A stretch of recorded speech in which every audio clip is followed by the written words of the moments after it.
Hi, welcome to our channel where we share the most intriguing stories.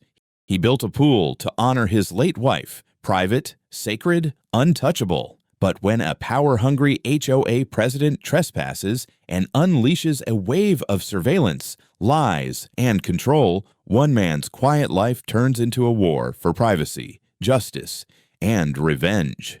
When I first moved to Sierra Mesa, I wasn't looking for neighbors, social clubs, or block parties. I wanted peace. After everything that happened in Seattle, the hospitals, the funeral, the hollow house I couldn't stand to live in anymore, I needed distance. So I bought the place sight unseen, except for the satellite images and zoning maps. One look at that rectangular stretch of land nestled near the slopes outside the HOA boundaries, and I knew it was mine. The house was a fixer-upper, sure. Early 90s stucco, sun-blasted exterior, bone-dry landscaping choked with gravel and weeds. But it had good bones and, more importantly, land, space, silence, and potential. I built the pool myself, not just a hole in the ground with a pump. No, I built it, dug the trench, reinforced the walls, laid every tile, piped in heating, and installed underwater LEDs that shifted colors.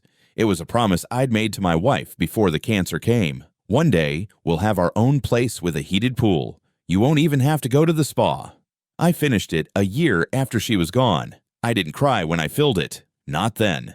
That came later, the first time I turned on the underwater lights and saw them ripple through the empty blue like something alive. It wasn't about the swimming. It was a monument, and it was mine. So when Karen showed up, short blonde bob, pastel windbreaker, that perpetual squint like she'd just bitten into a lemon, I already knew I'd have to play defense. She introduced herself like a kindergarten principal, calm, clipped, and with that undertone of performative friendliness that always hides barbed wire. President of the Vista Echo Homeowners Association, which I wasn't part of. Just saying hi, she chirped. And wow, that's a lovely pool you've got. Heated? I nodded. I didn't offer more. We don't have one in the HOA, can you believe that? Something about budget and liability. Shame, really. She trailed off, waiting for the natural next move, the one where I said something like, "You're welcome to use it sometime." But I didn't. I said, "Yeah, that is a shame." The smile slipped for just a breath, then snapped back. "Well, we neighbors have to support each other, right?" "Sure," I said, and closed the gate. Over the next few months, she tried again. Once with a tray of lemon bars, once with some printed HOA newsletters, in case I ever changed my mind about joining. The third time, she brought a brochure for some neighborhood barbecue that might be a good chance to meet people. I declined, every time. I work from home, software architecture for a cloud infrastructure company out of California. I don't wear shoes unless it's cold. I don't small talk over fences. And I don't owe anyone my time, especially not some HOA monarch who's still bitter. Her subdivision got built without a pool. Then, in mid-August, I took a trip to Arizona to visit my brother. 5 days. First time we'd seen each other in person since the funeral. We stayed up too late watching garbage movies and pretending to be young again. I drove back on a Wednesday afternoon, ready to sink into the water, let it wash off the desert dust and heat. But the pool was off. Not just quiet, not just dusty. It was wrong. The water looked cloudy, tinged yellow-green. The skimmer basket had been removed. The vacuum hose had been coiled sloppily against the wall, not in the loop I always made. 2 plastic tumblers floated near the steps, bright orange, one with a chewed straw. And there was a long, curled hair, blonde, unmistakable, clinging to one of the lounge chairs. My skin tightened. Not rage yet, just that deep, silent tension like the moment before an animal bolts. I went straight to the junction box in the garage where the DVR unit lived. I'd set the cameras for motion-based recording, 4 angles around the yard, low res, nothing fancy. It didn't take long. The first clip was from Friday night. 2 figures, hooded, hopping the fence like drunk gymnasts. One of them, shorter, stops and waves at the camera. On Saturday, 4 people, 2 adults, 2 kids, crawl in through the side gate, which was left unlatched. They splash around for nearly 2 hours. On Sunday night, this time unmistakable in the glow of the pool LEDs, Karen in a floral one-piece, holding a wine glass like it was an Oscar. She reclined in my deck chair, talking to someone out of frame. She looked entirely at home. I watched it all, every trespass, every smirk, every uninvited splash. I didn't speak. I didn't breathe. Then I backed up the footage to 2 separate USB drives, uploaded it to my cloud drive, emailed it to myself, printed stills. The next morning, I changed the padlock on the gate to an electronic deadbolt with a code. Put up a new sign, private property. Trespassers will be prosecuted. No calls, no warnings, no confrontation, just the sound of a gate clicking shut for good. The knock came at 8:02 in the morning. I'd just poured coffee and was staring out at the hills, wondering if they looked different now that someone had defiled my peace. Probably not. The sky didn't care about trespass, but I did. I opened the door to 2 uniformed officers standing on my porch. One was short and broad, the other tall with a coffee stain on his vest. Behind them, a familiar beige SUV was parked half on the sidewalk, hazard lights blinking like it was in cardiac arrest. "Morning," said the tall one. "You Holden Brown?" "Yeah." "We got a call about a dispute over shared property, something about a pool being closed without authorization." I didn't answer right away. I looked past them, straight at Karen. She was standing beside her vehicle like she was posing for a neighborhood watch calendar, arms crossed, smile tight. Her hair looked even more precise today, like she flat-ironed it in anticipation of justice. I exhaled through my nose and gestured toward the side gate. "Gentlemen, if you'll follow me, I'll clear this up in 5 minutes." We walked around the side of the house. I tapped in the new code on the gate lock, let them in, then motioned toward the pool. The sign I'd posted was still there, laminated now, private property, no trespassing. I'd added a second line in red, not affiliated with HOA. I pointed to the sign, then to the corner of the yard where the camera was mounted. "Everything you need is documented. I've got the deed, zoning maps, and property lines in a folder inside. But if you want the short version, this pool is on private land. It was never public. And what happened while I was out of town was trespassing. Unambiguous." "Do you have proof?" asked the shorter one. "I have video. Want to see Karen climbing my fence with a stemless wine glass." The tall officer cleared his throat, glanced at his partner. "That won't be necessary just yet. Can we see the paperwork first?" Inside, I handed them the file I kept ready since the HOA had first started circling like buzzards. The deed clearly stated my lot was independent. I pointed out the parcel number, the highlighted boundary lines, the city planning department's stamp. The pool sat fully within my property lines, with no easements, no shared access. I brought up the camera footage next, showing them a 10-minute supercut. Fence hopping, pool parties, Karen in her floral suit giggling as someone did a cannonball. I'd even added timestamps just to be thorough. They watched it silently. When it ended, the short one closed the folder. "Okay, well, I think this clears things up." We stepped back outside. Karen perked up when she saw us. "Officers, I hope you're issuing a citation for obstruction of a community amenity." The tall one shook his head. "Ma'am, the pool in question is on private property. It's not under HOA jurisdiction." "That's incorrect," she snapped. "That pool was built after he moved in. It hasn't gone through community safety checks. It's dangerous." The short one gave her a look I can only describe as "ma'am, no." "The homeowner has provided clear documentation and video. Unless you can prove otherwise, further access attempts would constitute criminal trespassing." "You're taking his side?" "We're not taking sides," he said. "We're enforcing the law." Karen's lips parted like she was about to unleash a monologue, but no words came. She turned red, neck to cheekbones. Then she looked at me, not just at me, through me, like she was trying to bore holes into my skull. "You've made a mistake," she hissed, and marched back to her car. The officers gave me a few parting words, something about keeping everything documented and calling 911 if there were more problems. I nodded, thanked them, and shut the gate behind them. By noon, I'd already received an email from the HOA's generic account.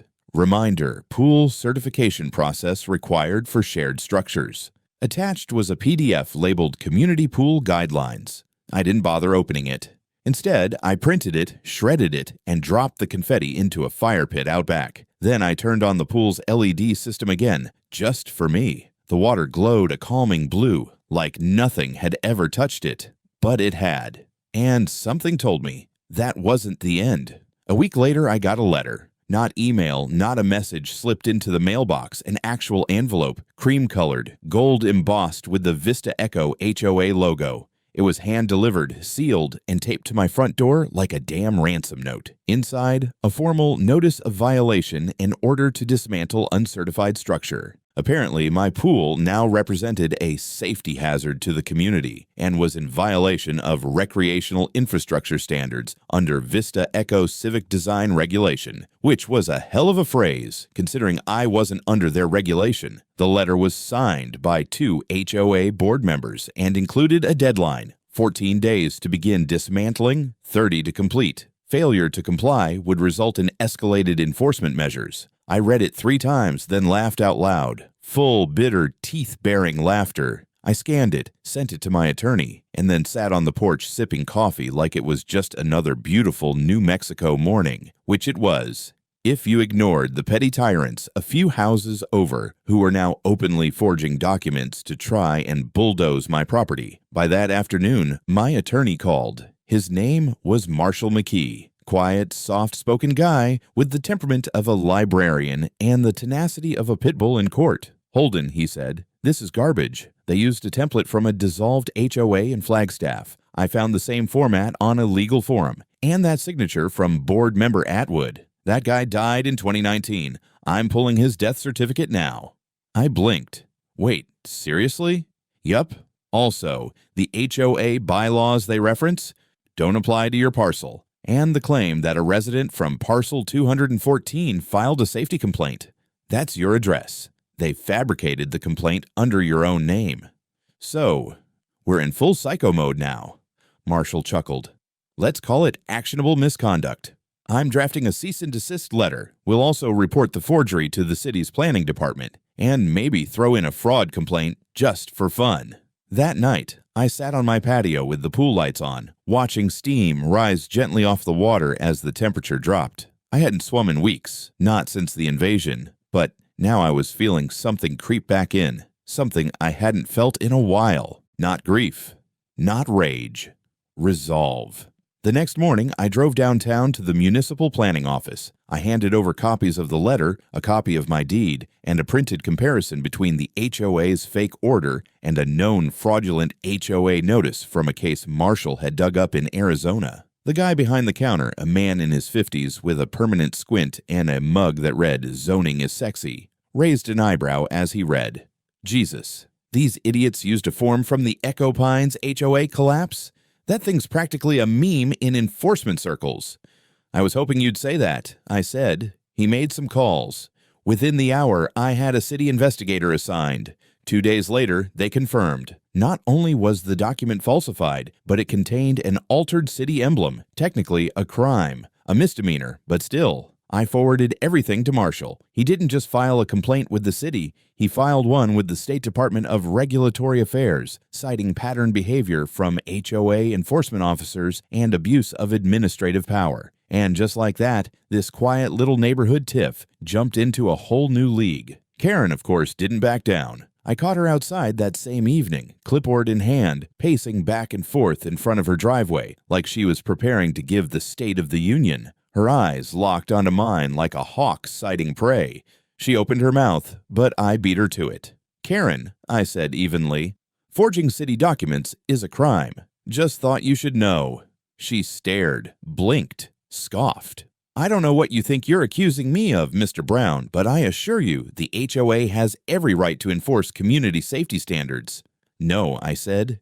"You don't, and if you try again, we'll take this to court. That's not a threat. It's a guarantee." Her nostrils flared. She looked like she wanted to respond with something sharp, but nothing came. Just silence. Then she turned on her heel and stormed back to her house, her clipboard rattling with every step. I stood there a minute longer, letting the weight of it settle. I wasn't bluffing. This was war now. It started with a flicker on the security feed. One of the cameras by the pool, the west corner one, the one pointed toward the back gate, had started glitching.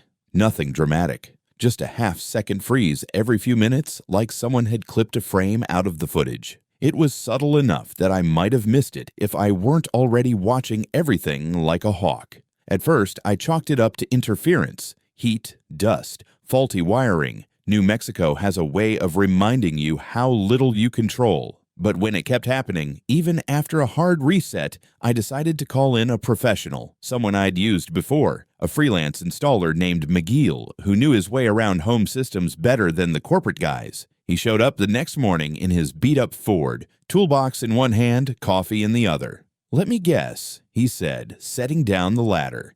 "You upgraded the firmware and now nothing works like it's supposed to?" I smirked. Wish it were that simple. He went up the ladder and started unscrewing the camera housing. 10 minutes later, he climbed back down slower than usual, one hand cupped around something small and black. "You didn't install this," he said. It was a transmitter, a tiny matte black device no bigger than a lighter with a magnetic backing and a small wire jack running into the floodlights conduit. Miguel turned it over in his fingers. "This isn't just recording, this thing is sending, probably over short-range radio or Wi-Fi. See the little stub antenna?" I felt the bottom drop out of my stomach. "Sending what? Audio?" "Probably both. Depends what kind of mic it's feeding from." "Let me check the rest." He found two more, one under the second floodlight, another zip-tied behind the air pump casing, near the pool equipment. All of them spliced into power lines, drawing juice from my system like parasitic worms. McGeal laid them on the patio table like trophies. I stared at them, wondering how long they'd been there. Days, weeks, long enough. Each device had a manufacturer's stamp, Civic Track Solutions, Inc. I looked them up immediately. Local contractor, security vendor. Guess who'd used them in a recent HOA upgrade? Vista Echo. I emailed Marshall everything, photos, serial numbers, timestamps. He called back within 15 minutes. "Holy hell," he said. "That's felony-grade illegal, Holden. This isn't just trespassing anymore. This is unauthorized surveillance on private property. That bumps it straight into criminal territory." He advised I get the devices forensically analyzed, so I dropped them off with a private investigator in Albuquerque, someone Marshall had worked with before. A week later, we had a preliminary report. Not only were the transmitters active, they'd been configured to stream data to a closed network hub, MAC address traceable to a location less than a quarter mile from my home. Want to guess where? The HOA office. A converted model home sitting at the edge of Vista Echo, pretending to be a legitimate place of business, with its vinyl blinds and terrible parking lot. That's where the data was going. Marshall moved quickly. We filed for a preservation order, then petitioned the court for a limited search warrant, targeted, specific, airtight. The city judge signed off. Within 48 hours, we had law enforcement involved. I didn't tell Karen. I didn't tell anyone. I just went about my business, walked the yard like normal, let the cameras run. But inside, I was vibrating. They'd bugged me. That wasn't HOA harassment anymore. That was paranoid dictator behavior. I pictured Karen pacing around that fake office, sipping her sugar-free energy drink, listening in on my backyard like it was her private surveillance state.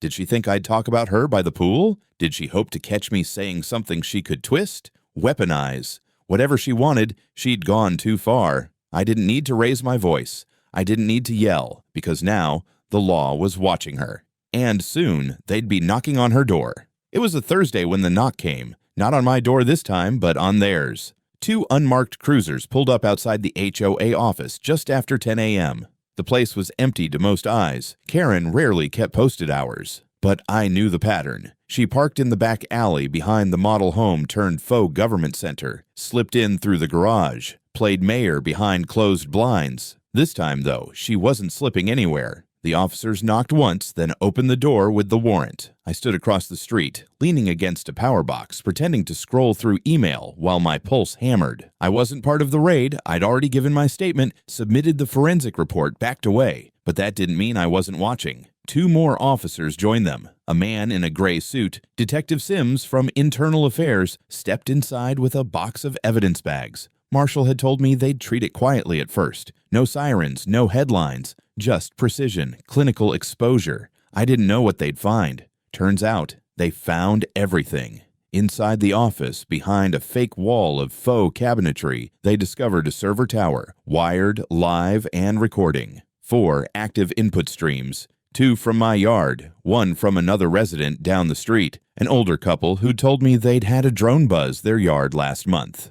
The 4th, unknown at first, but later identified as a single mother living across from Karen's place. someone who'd refused to pay an HOA parking fine for leaving her car in the driveway overnight. The server wasn't just active, it was organized. Folder structures named by parcel number, date-stamped files, audio logs, snapshot archives. Everything was time-coded, with notes. One folder was labeled Brown 214. That one had over 82 gigabytes of data. They found printed stills in a binder, shots of me walking in and out of my house, sitting by the pool, standing on the phone in the backyard. There was even a photocopied map of my lot with red ink marks and what looked like measurement notations. One note read, "Pool setback appears out of spec. Check permit filings."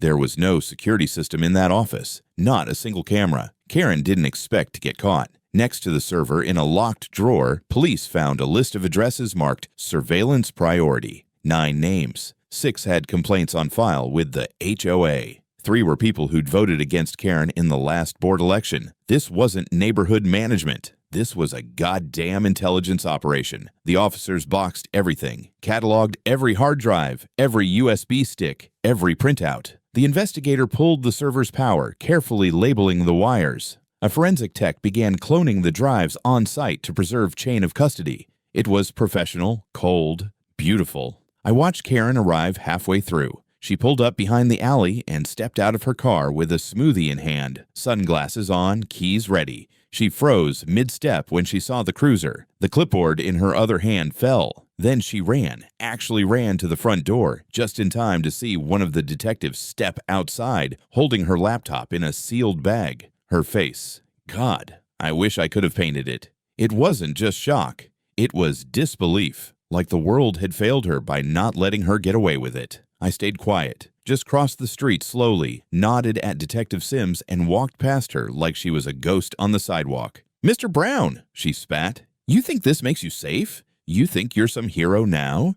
I turned and looked her dead in the eyes. "No," I said, "but you're done."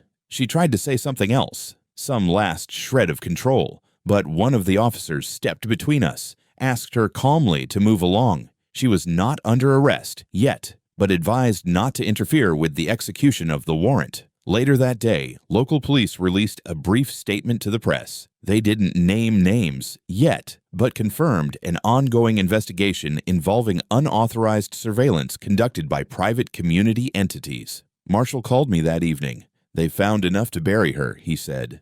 "And not just her. Several HOA board members may have known." "Good," I said. "Bury them all." "Careful," he warned. Not unkindly. "You're about to get famous." I laughed dryly. "I didn't do this for attention." "I know," he said. "But attention's coming." He was right. Word spread fast. By Friday, 2 local reporters had reached out. One from a local news station, the other from a blog that specialized in HOA corruption cases across the state. I sent them footage. Not the worst stuff, just enough to confirm the story. Trespassing, surveillance devices, illegal data collection. Karen had tried to treat my backyard like it was a state asset. Now the state was interested in hers. I kept my head down for the weekend, didn't leave the house, didn't swim. I just watched. By Sunday evening, I got a text from a neighbor, someone I barely knew, guy from 3 doors down. It was a photo, Karen's mailbox covered in red spray paint, 3 words, "We saw everything." It wasn't my doing. I don't believe in that crap. But I didn't feel bad either, because now the whole neighborhood knew. I never set out to be anyone's rallying point. I wasn't looking to start a movement or lead a charge or flip the HOA world upside down. I just wanted them to leave me the hell alone. But after the raid, something changed. I started getting knocks on my door, not from police, but from neighbors. People I barely knew.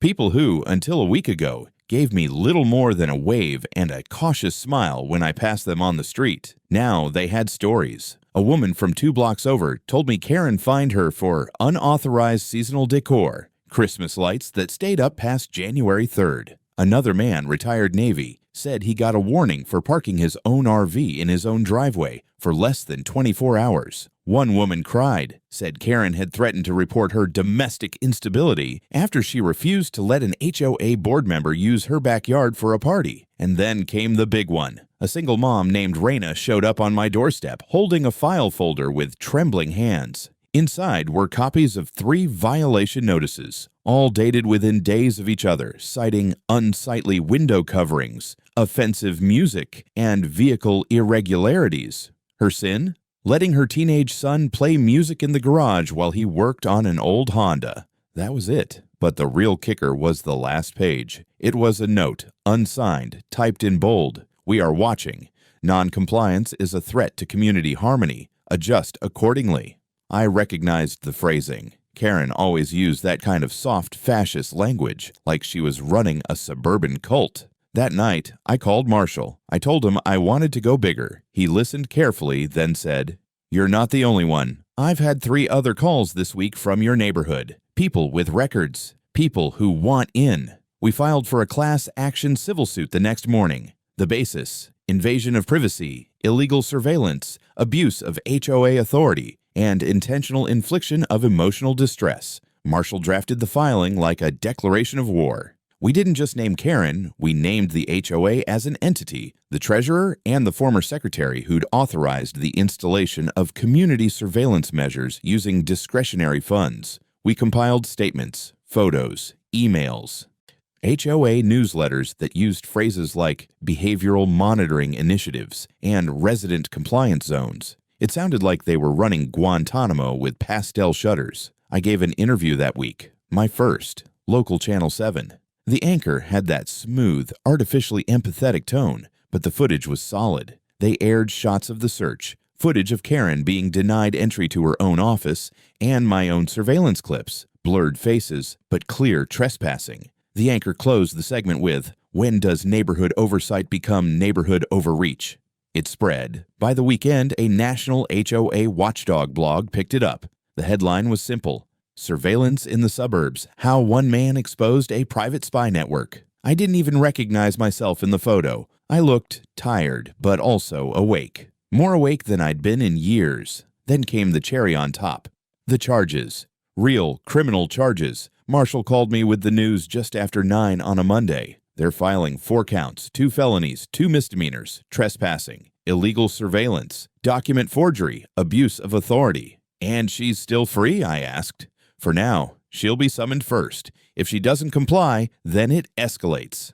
That didn't take long. The next day, I was watering a few potted succulents near the gate when I saw a patrol cruiser pull up in front of Karen's house. She didn't run this time. No sunglasses, no clipboard. She walked out with her mouth tight and hands balled into fists. They didn't cuff her, yet, but they handed her the formal citation packet, and I could see her fingers trembling as she tried to keep it together for the neighbors watching from behind blinds and hedges. She looked up and saw me, and for the first time, there was no smugness, no venom, just something hollow. I didn't wave, didn't smile, just turned around and went back inside. Later, Marshall forwarded me the court's acknowledgement of the class action suit. 11 names so far.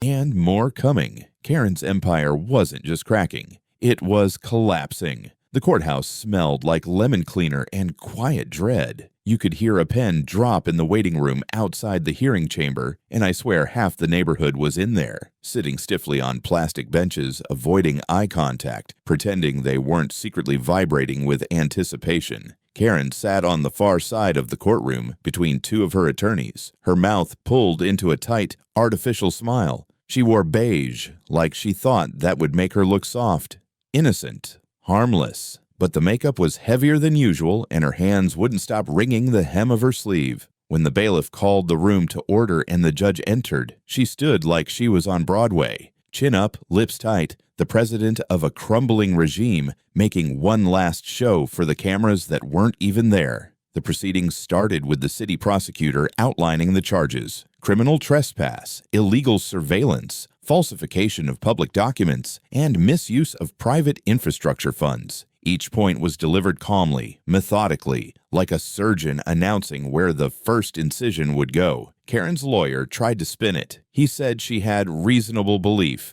that the properties in question were subject to community jurisdiction. He claimed the surveillance equipment was part of a pilot safety initiative and that the residents had been verbally notified. He even tried to suggest I had modified the devices after discovering them to make her look worse. That one got a visible reaction from the judge. Then came the evidence. Marshall presented a full reconstruction of the illegal surveillance network.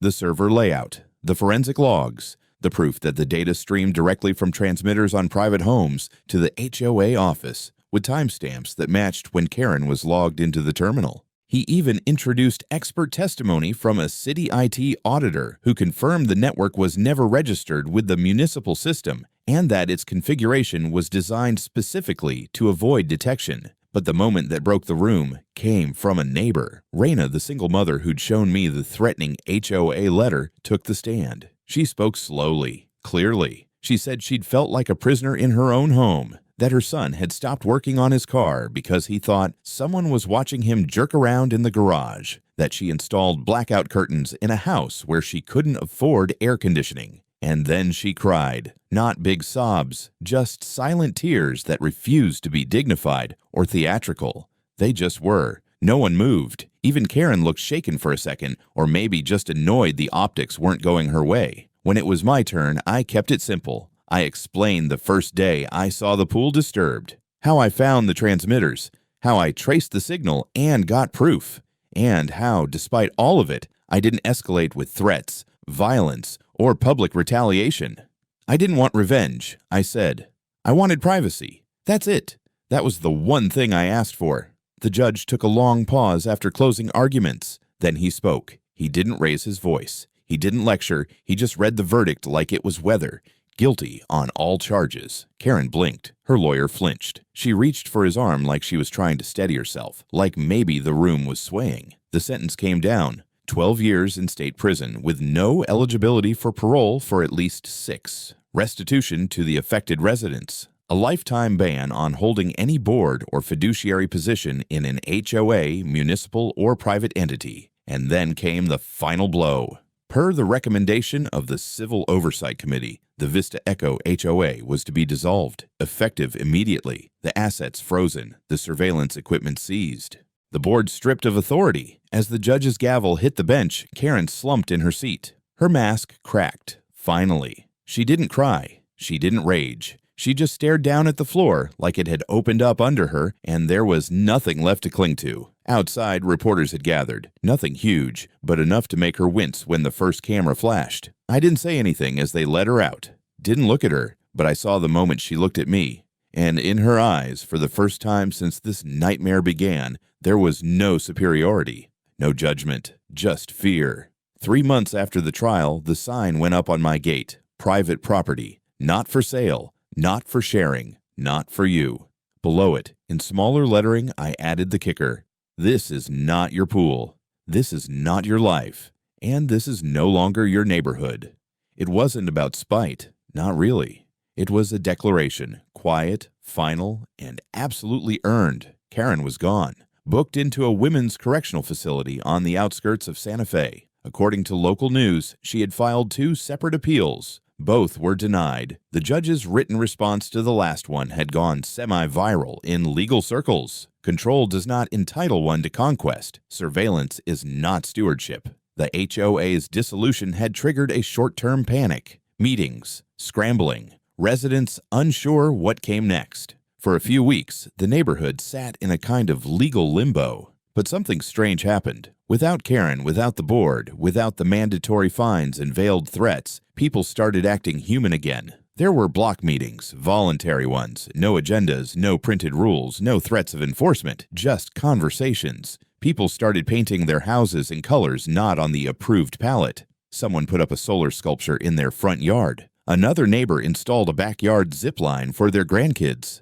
No one complained. We didn't form a new HOA. We formed a committee, voluntary, advisory, non-binding. I didn't join, but I helped them write the charter. I made one thing clear. No one would ever have authority over another person's home again. As for me, I built the guest house. Not big. Just a 2-bedroom Adobe-style casita near the back edge of my lot beside the pool. I used local contractors, kept the design true to the landscape. I named it Haley's House, after my wife. A tribute, a promise kept in full. Sometimes my brother visits and stays there with his kids. Sometimes I rent it out short-term to traveling teachers or nurses, people who need peace. And they always find it, Raina and her son come by sometimes. He ended up finishing that Honda rebuild, and now he's planning to go to technical college. She brings lemonade and updates me on how the committee's doing. She once said, "I used to think you were just the grumpy loner with the nice pool. Now I think you're the guy who saved this place." I told her I didn't save anything. I just didn't let it rot. The settlement came through not long after sentencing. $400,000, part restitution, part damages, part pain and suffering. Marshall took his cut, deserved every penny. I didn't buy anything new. No upgrades, no sports car. Instead, I installed a new security system, not just cameras, network isolation, signal jammers, encrypted feeds, redundancies. I don't trust peace anymore unless I can verify it, but I have peace. And most days, that's enough. The pool is quiet again. Sometimes I float at night, staring up at the desert stars, the blue LEDs casting soft ripples across the water. I think about Haley, about what we planned, what never came, what I rebuilt anyway. And every once in a while, I catch my reflection in the water. Still here, still mine.